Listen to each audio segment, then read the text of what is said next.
Era uma terça-feira comum. Março de 2019. Daniel Carvalho, 34 anos, engenheiro civil, saiu do trabalho às 18h40, como sempre fazia. Trânsito normal. Rádio ligado. Ele nem lembrava qual música tocava.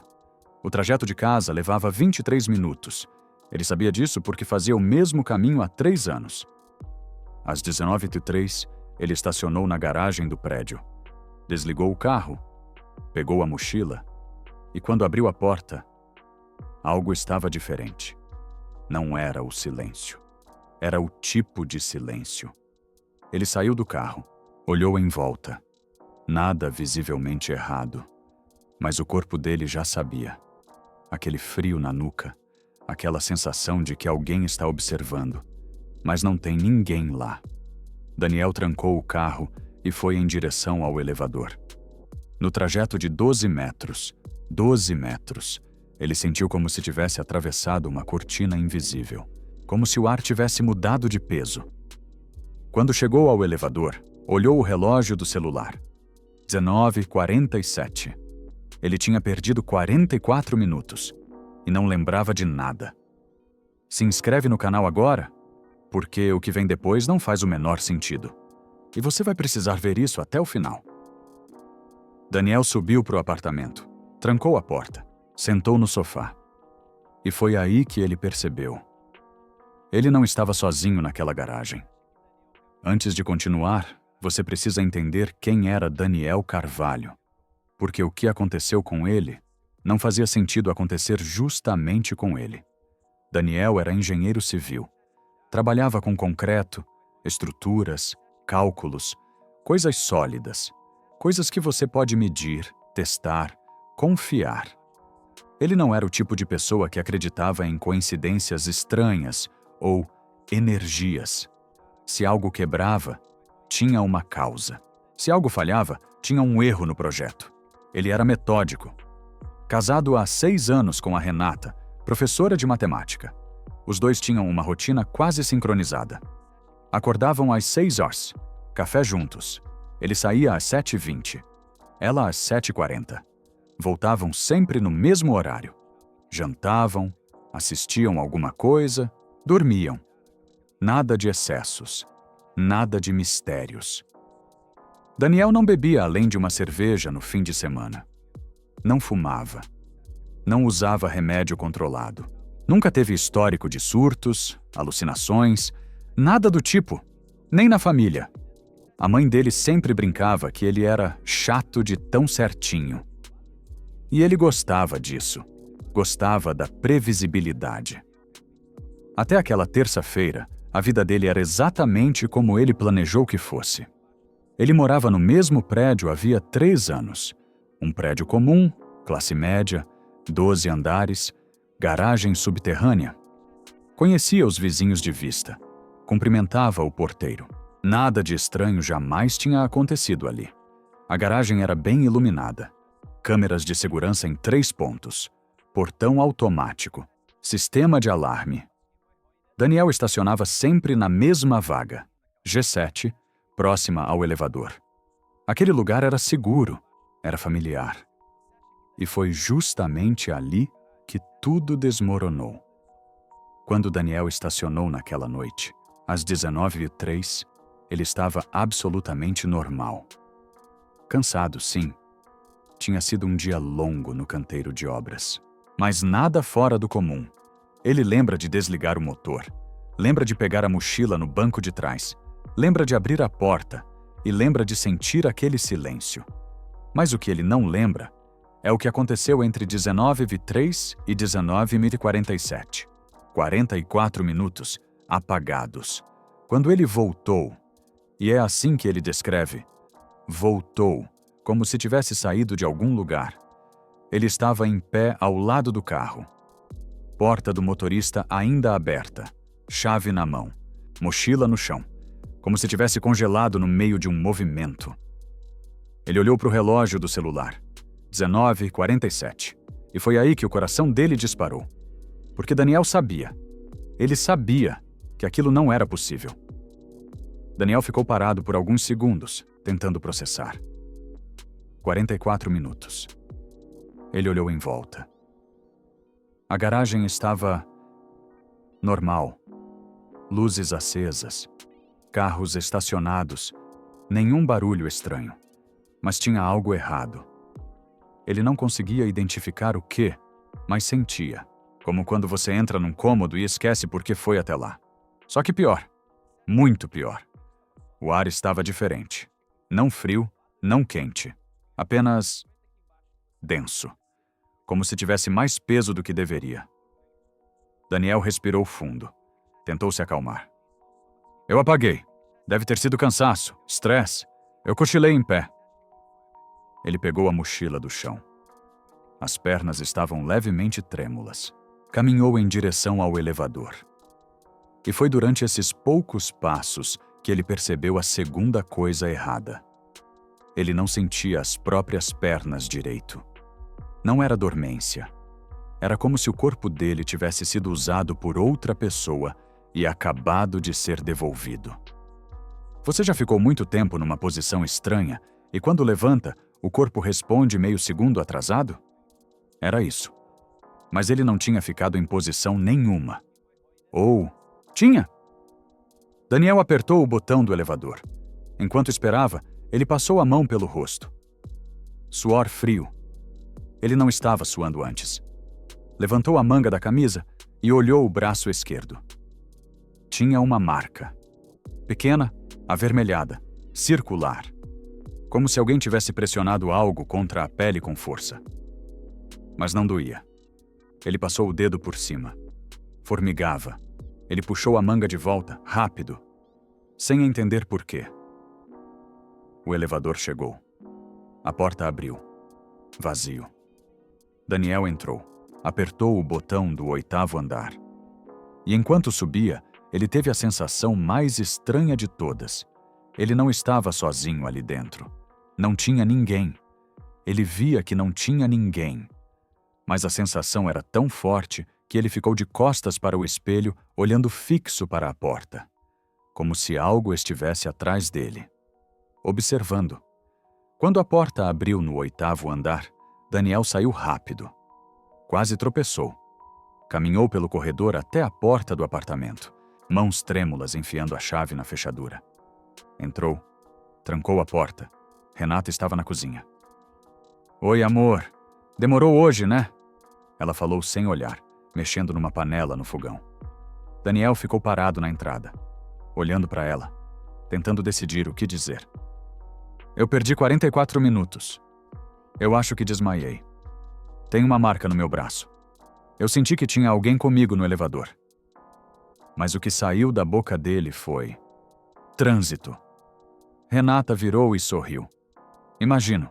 Vai tomar banho. A janta tá quase pronta. Daniel acenou com a cabeça e foi pro quarto. Trancou a porta do banheiro.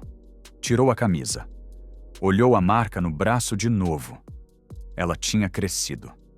Durante 3 dias, Daniel tentou esquecer. Mas a marca no braço não sumia. E toda noite, quando ele fechava os olhos, alguma coisa voltava. Não eram sonhos. Eram fragmentos. Como se a memória dele tivesse sido quebrada em pedaços. E agora, aos poucos, as peças voltassem para o lugar. Mas fora de ordem. Sem contexto. Sem lógica. Ele lembrava de cheiro. Um cheiro que não existe na Terra. Metálico, mas não era metal.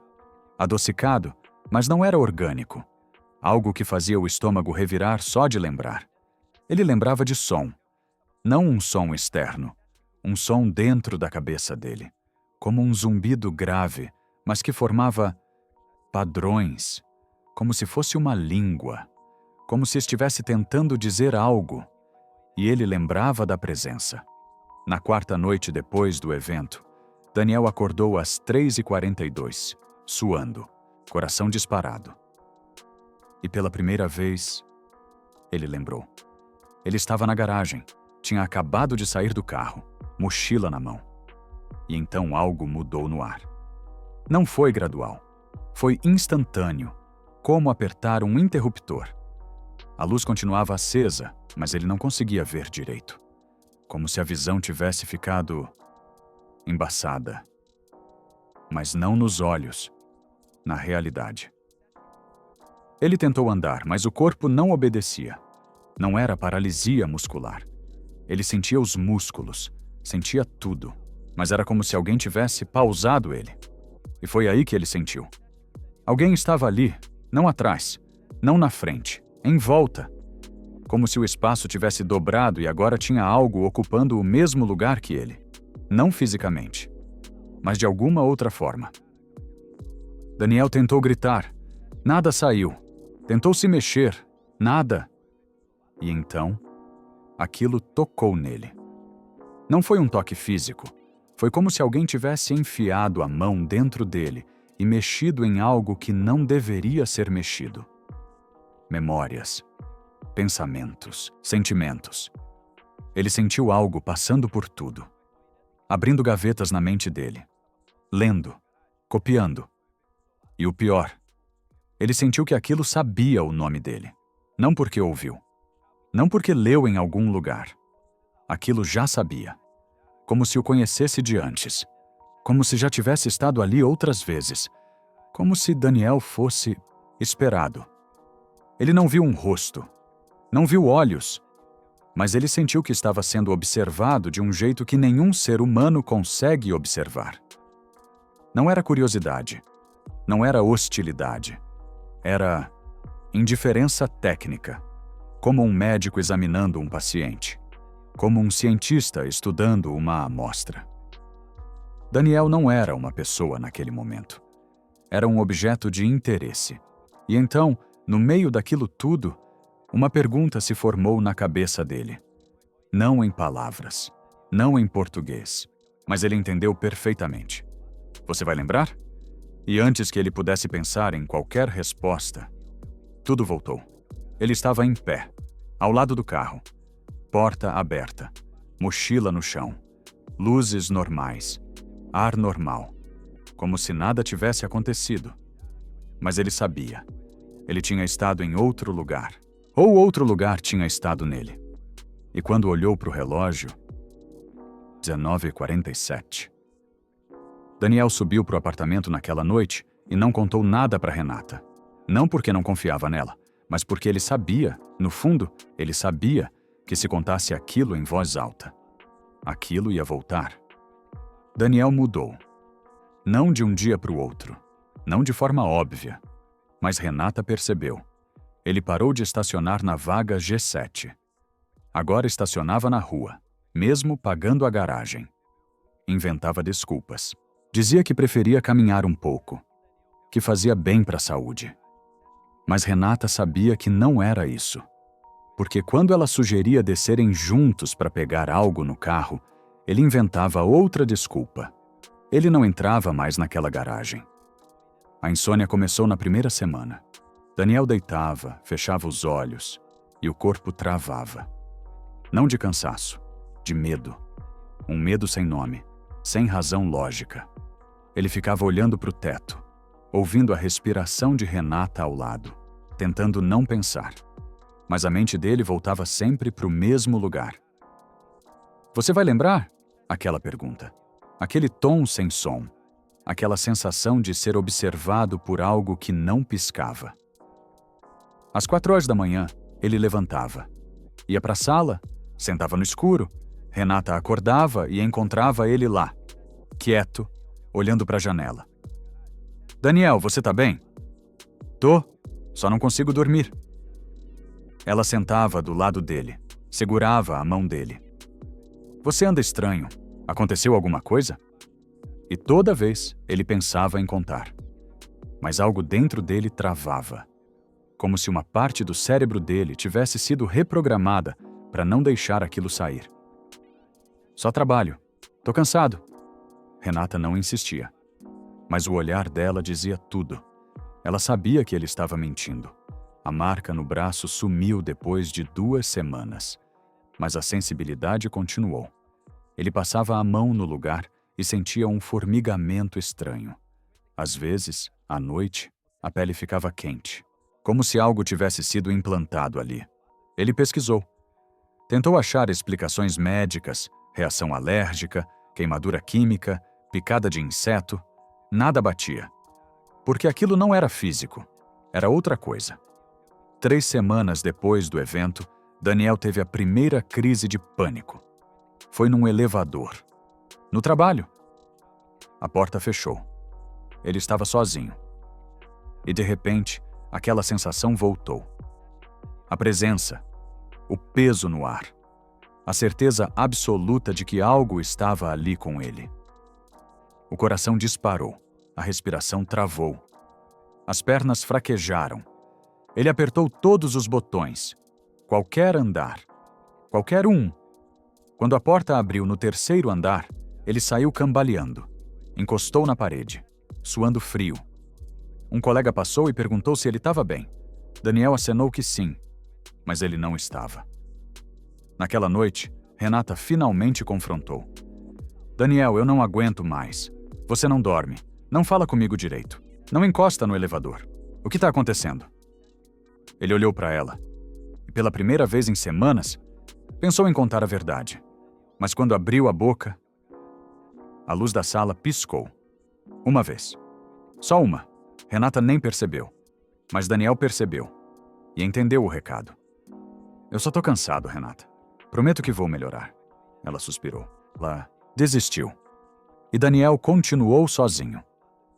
Carregando algo que ele não podia compartilhar. Porque algo não deixava.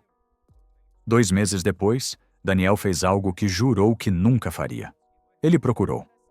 Não em sites conspiratórios, não em fóruns de teoria da conspiração. Ele procurou em registros oficiais. Começou pela prefeitura, pediu relatórios de manutenção elétrica do bairro em março de 2019 e encontrou algo. Na noite de 12 de março, exatamente à noite do evento, houve um distúrbio elétrico inexplicável em 3 quarteirões ao redor do prédio dele. Duração: entre 19 e 19h50. Não foi um apagão. As luzes não caíram, mas os medidores de energia registraram picos e quedas que não faziam sentido. Como se algo estivesse drenando e devolvendo energia em ciclos. A companhia elétrica enviou técnicos no dia seguinte. Não encontraram nada. Arquivaram como anomalia pontual. Daniel leu aquilo 3 vezes. 19 Rio e 19:50. Exatamente o período que ele perdeu. Ele foi mais fundo. Pediu acesso às câmeras de segurança do prédio daquela noite. O síndico estranhou o pedido, mas liberou. Daniel assistiu sozinho.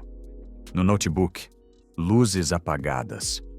Às 19h03, ele aparece estacionando. Sai do carro, pega a mochila. Então, a imagem distorce. Não é estática, não é falha técnica comum. É como se algo tivesse passado entre a câmera e a realidade. A imagem fica embaçada, depois pixelada, depois estranha. Como se o código da própria gravação tivesse sido corrompido. Isso dura 44 minutos. Quando a imagem volta ao normal, Daniel está em pé ao lado do carro, exatamente na mesma posição. Mochila no chão, porta aberta, como se o tempo tivesse sido editado. Mas o que mais perturbou Daniel não foi isso, foi o fundo da imagem. Durante os 44 minutos de distorção, dava para ver movimento. Não uma pessoa, não um carro. Algo passando através do quadro. Algo que não tinha forma definida. Que aparecia como um borrão, mas se movia com propósito. Daniel pausou, ampliou, e viu algo que fez o sangue dele gelar. Em um frame, um único frame, dava para ver uma sombra em cima dele, não projetada no chão. Em cima dele, como se algo estivesse suspenso, observando. Ele fechou o notebook, respirou fundo e fez a última coisa. Entrou num fórum anônimo de relatos inexplicáveis, algo que ele sempre achou ridículo. Digitou: tempo perdido em garagem, Goiânia, março 2019, e esperou. 3 dias depois, ele recebeu uma mensagem privada. Eu também. A pessoa não deu o nome, mas descreveu tudo. Mesma semana, mesmo bairro, mesma sensação. Eu senti que algo sabia meu nome, Daniel respondeu. Perguntou se a pessoa tinha alguma marca. A resposta veio em minutos. No braço esquerdo. Sumiu depois de 2 semanas, mas ainda formiga. Daniel encontrou mais 2 relatos. Mesma região. Mesma época. Nenhum ganhou atenção. Nenhum virou notícia. Todos foram tratados como cansaço, estresse, imaginação. Mas Daniel sabia. Aquilo não foi um evento isolado. Foi um padrão. E ele foi apenas um dos que percebeu cedo demais. Hoje, Daniel ainda mora em Goiânia. Mas não no mesmo prédio. Ele se mudou 6 meses depois do evento. Disse para Renata que queria um lugar maior. Mais luz natural, ela aceitou. Mas não foi por isso. Foi porque ele não conseguia mais entrar naquela garagem sem sentir aquilo de novo. A presença, o peso, a certeza de que algo estava observando. Ele nunca contou para Renata o que realmente aconteceu naquela noite.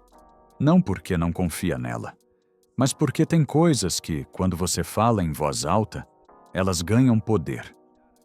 E Daniel aprendeu que o silêncio, às vezes, é a única proteção que a gente tem. Ele ainda tem a marca salva no celular. A captura de tela do frame da câmera de segurança. A sombra suspensa sobre ele. Às vezes ele olha, só para lembrar que aquilo foi real, que ele não enlouqueceu, que algo esteve ali e que por algum motivo escolheu ele. Os outros 3 relatos que ele encontrou online sumiram. As contas foram deletadas, as mensagens apagadas. Daniel tentou contato. Nenhuma resposta. Como se alguém, ou algo, tivesse limpado os rastros. E toda vez que ele estaciona em algum lugar fechado, ele espera alguns segundos antes de sair do carro. Olha em volta, sente o ar e se pergunta: vai acontecer de novo? Até hoje, ele não sabe a resposta. Depois de tudo isso, você acha que Daniel realmente estava sozinho naquela garagem? Você acha que aquilo foi um evento isolado? Ou ele só foi um dos poucos que lembrou? Comenta aqui embaixo o que você acha que aconteceu. Porque histórias como essa, elas não terminam quando o vídeo acaba. Elas continuam, em algum lugar, com alguém, talvez até com você.